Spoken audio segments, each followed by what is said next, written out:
first roaster I'd like to deal with, is because I've known him the longest, is the elegant former Master Sergeant and I think Lieutenant Kais Beach, because I think I've known him longer than the rest of you. And we did meet in 1945 when we were both sergeants in the Marine Corps. And I'm probably the only man alive who's known all three of his wives. But we were both single men at the time.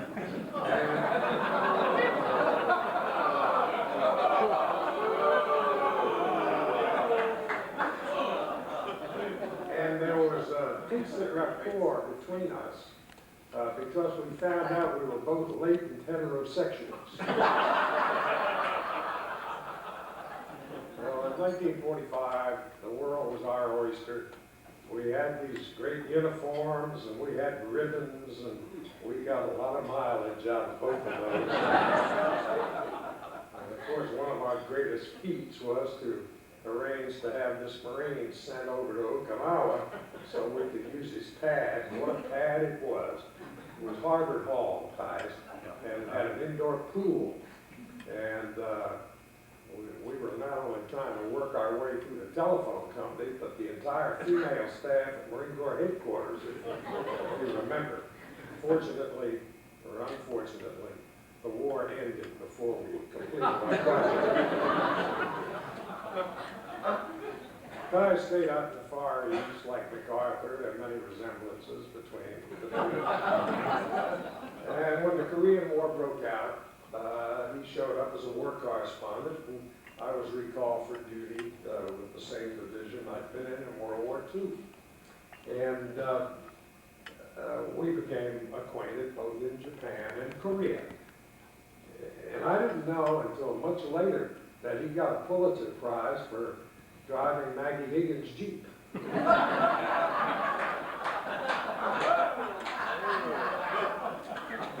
Guys, old friend, thanks for being here. Yeah. Come again. Salute you for staying young longer than most of us. Now, Mr. Donaldson. I've known you ever since you were doing station breaks at WJSU. I spent much of the past 10 years in the White House with Sam Donaldson, traveling around the world with this man. And I tell you, it's disconcerting sometimes to be with a man who makes more money than the president and is recognized by more people. I think there's a story around, may not be true, but one day Pope John Paul walked into St. Peter's Square with somebody else, and somebody said, "Who's that walking with Donaldson?"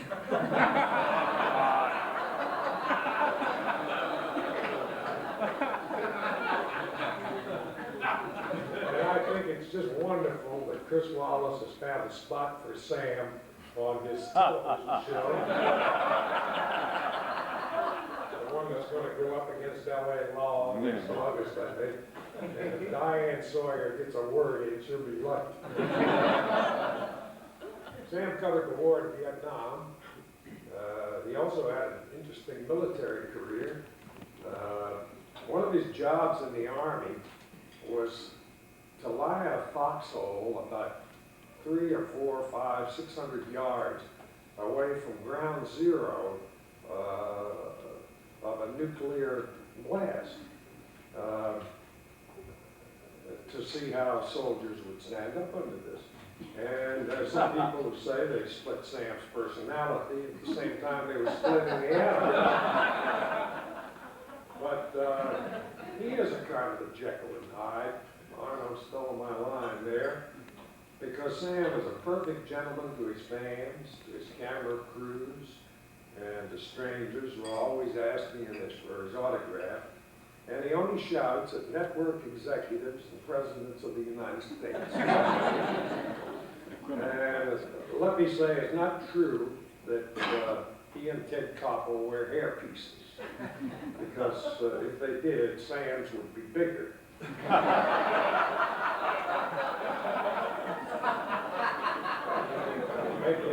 kid up there, but he wants Pat Hickman. Joking aside, I think Sam Donaldson is one of the best informed newsmen, the toughest questioners in Washington or anywhere else in the world. And he's also the only one who can shout a presidential helicopter. Sam, thank you, and break a leg. No.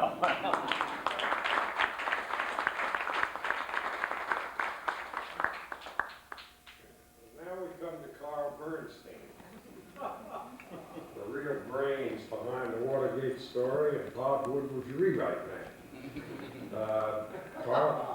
Carl worked at the Star when I was assistant city editor, and he was brand new, and he wasn't too swift at first.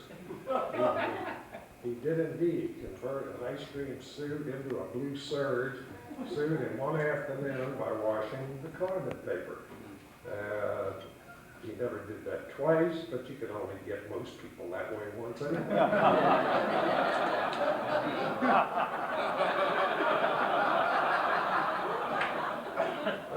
All of you know about his later successes. After he won the Pulitzer Prize, he went on to become one of the leading literary lights in New York. And for a while there, he was indeed Sam Donaldson's boss. There's got to be a book in that experience. Carl also had a book written about him by his former wife, Nora Ephron. She wrote, if I remember it correctly, that the husband in the book was so weird that he would make love to a Venetian blind.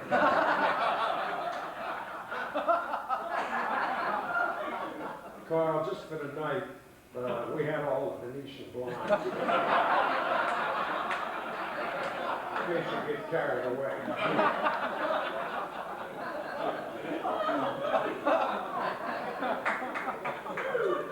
I've heard it said that Carl's success was gone to his head, to his feet, and all the other parts of his body. And I also understand that Jerry Reed's hit record was inspired by Carl's divorce. That's the one that she got the gold mine and I got the shaft.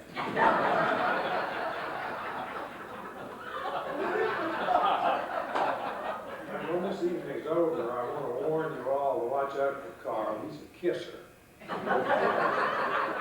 Some people shake hands. Carl kisses. I went to a bookstore party for his recent book, Loyalties, and before I knew it, I got kissed. I let him do it, but I wouldn't let him hug me.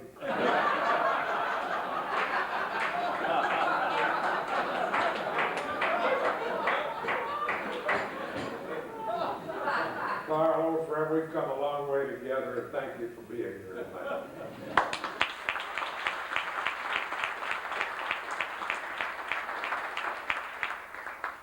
Now we have Mr. Jack Germán. He's the man that Father McLaughlin keeps on the television panel as a counterweight to Bob Novak and Pat Buchanan. And if you look at Jack closely, you see he could be a counterweight for the entire Redskin front court.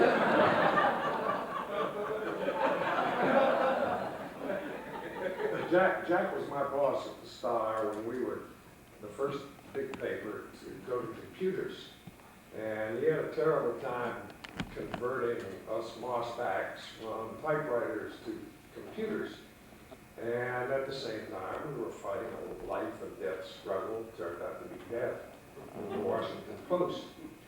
And Jack and Wes Pruden, who I'm awfully glad I persuaded to come here,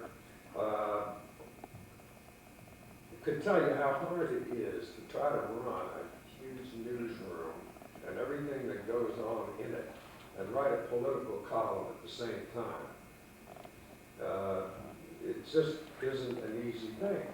But Jack did it, and he had some very independent souls working for him. I heard he mentioned Mary McGrory. He also had Lyle Denniston. I think I was one of the tamer ones that were in that place. Jack is also probably the most well-traveled of all political correspondents in the country. He's always on the road. I hear he's got the best collection of Holiday Inn towels in the country. He's also the father of the well-known Germain rule on expense account taxi rides. This rule states that the reporter who sits in the right front seat gets to pay for everybody in the cab. As a result, when reporters are out of town traveling together, nobody will get in the right front seat. But there's a corollary to that rule, that if nobody sits in the right front seat, Germain gets to elect who pays. I think Jack is happier now just concentrating on his column and translating Father McLaughlin into English. Jack, thank you for marking this occasion with us.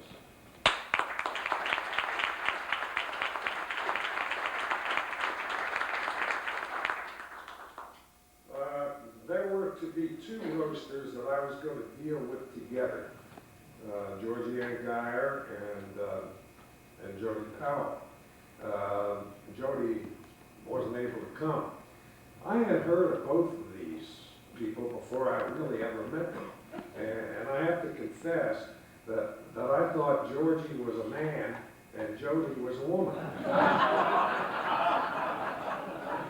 Honest to God, I do have a lot of trouble with androgynous names.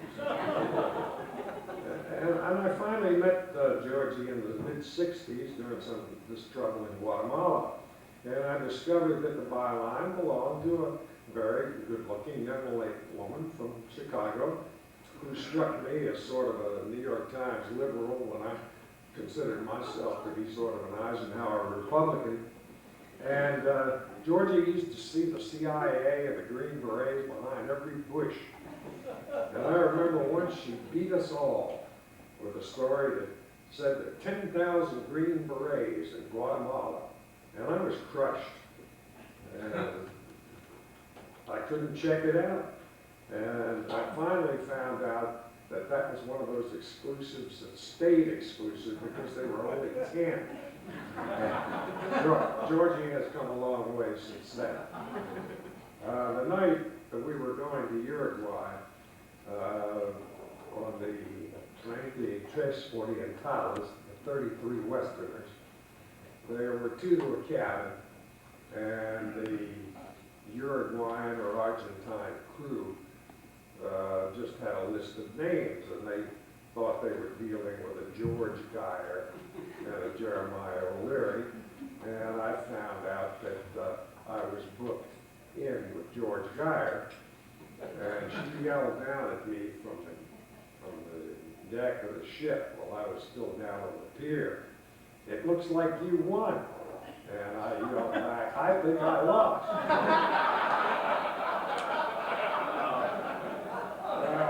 We soon straightened that up. After covering Vietnam and about 4/5 of the known world over the past quarter of a century, Georgie has moved over to the middle of the road where all good reporters belong. And when I first became aware that Jimmy Carter had a press secretary named Jody Powell, I was in the Middle East with Kissinger, and I kept seeing Jody Powell in the paper, Jody Powell, and I thought literally that Jody Powell was a woman. And I didn't find out he was a man until I was drafted one day when Fred Barnes quit without too much notice, and Jim Dickinson said, "The president's up at Camp David, and there's maladies of the spirit, and all sorts of things are going on." I haven't been to the White House in years. I haven't been there since '65. And not knowing any better, I went up to Thurmont, and I checked in at the Cozy Inn. Some of you know the Cozy Inn. And if you don't, there's one room in there that has a waterbed. And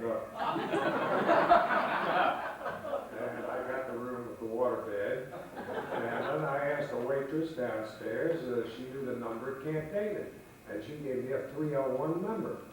So I dialed the number, and Mr. Jody Powell answered the phone. That's literally the first time I knew I was dealing with a man. And since he didn't know me and I didn't know him, I wasn't on his enemies list. And I got about 5 or 6 exclusives, one after the other, because I didn't know any better. The president fired half the cabinet as a result of these consultations. And eventually he started making conference calls down to the White House, but sometimes it's better to do what your instincts tell you. And he gave me some good advice once. I was offered a job by Zbigniew Brzezinski to be his spokesman in the middle of the Carter administration. And Jody told me, don't take that job. He said it'll ruin you. And furthermore, it might bring you into conflict with me. And that about the best advice I ever got. I guess it says something about me that I was offered the same job by both the Carter and the Reagan administrations. And so I'm grateful to you, Georgie and Jody and Absentia, for helping me celebrate this 52nd year.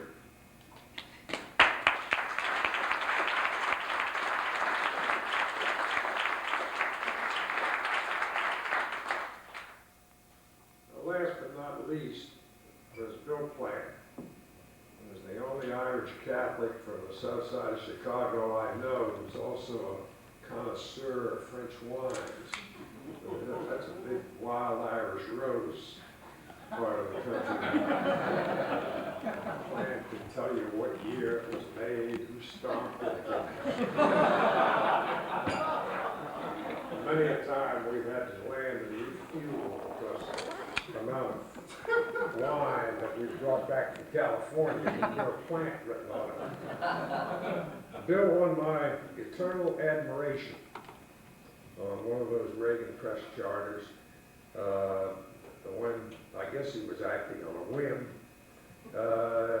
He suddenly threw an entire custard pie into the face of one of Larry Speak's snippier press assistants. There was no anger on his face. He just walked up to this young man and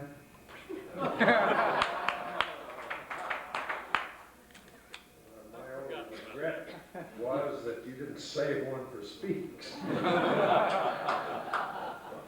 Bill now covers the State Department for CBS, and he takes no guff from Dan Rather, or claims he doesn't. And he's living proof that leaving the White House is not the end of the world. And it's not the end of the world for me either, because when I leave the White House on June the 7th, which is the date of my 52nd anniversary in journalism, and the 10th year at the White House, which is long enough, it's not the end of my world either. I told Arno, Wesley, and Josette close to 2 years ago that I wanted to shift gears on this date, 1989, and they're going to allow me to write 2 columns a week about the Washington and its people that I have known all my life. Nobody's going to go to jail for the stories I write, but they'll be about a Washington that many of you do not know ever existed. And I'm really looking forward to it. I started planning this when my mind began to make contracts that my body couldn't keep. And I started burning the midnight oil at 9 o'clock now.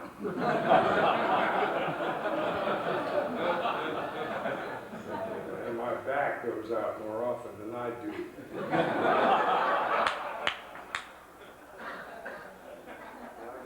My exercise is being a pallbearer for my friends.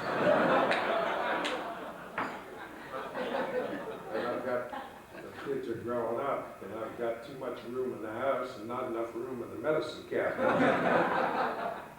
But My friends and my loved ones, I've covered every president since Franklin D. Roosevelt, and I've survived 2 major wars and a lot of smaller ones, and I want to write about the town I grew up in before the colors fade entirely away. I thank my roasters for turning the spit gently, and my editors for permitting me to carry on when most men are in their rocking chairs. I also want to thank Maria and my family, 5 children that I know of.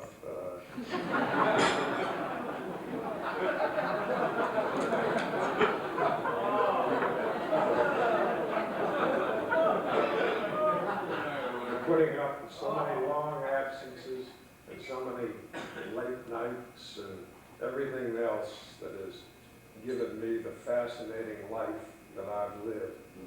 And I have never regretted for one moment leaving the government and coming to the Washington Times when it was brand new and it didn't even have a front on the building. And it took a little bit of courage to come work for the Washington Times then, but anything seemed better to me than the White House, so I came, and I've never had any reason to regret it. I want to thank you all for making this a terrific evening, and I'll treasure it all.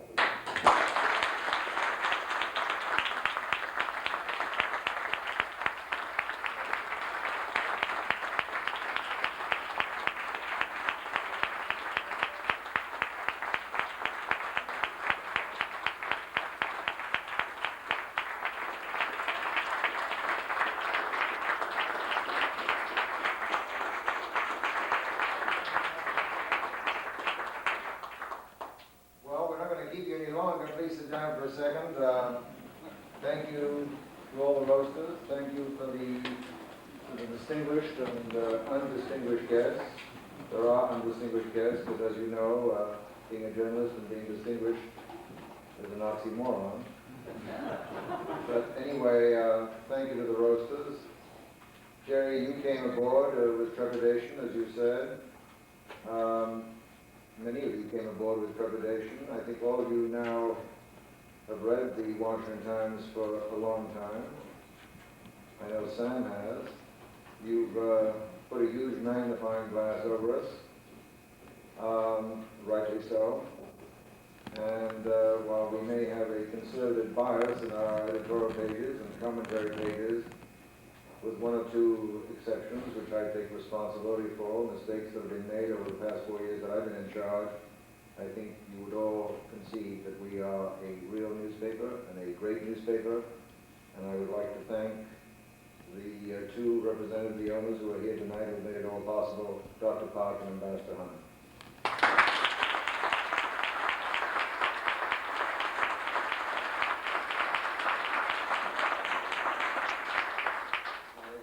Being that way. Thank you very much for coming. God bless you all. Thank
you.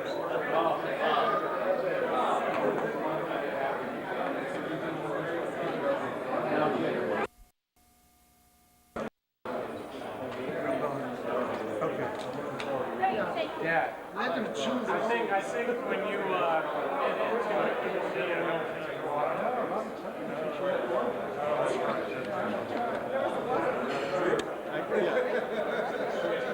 it.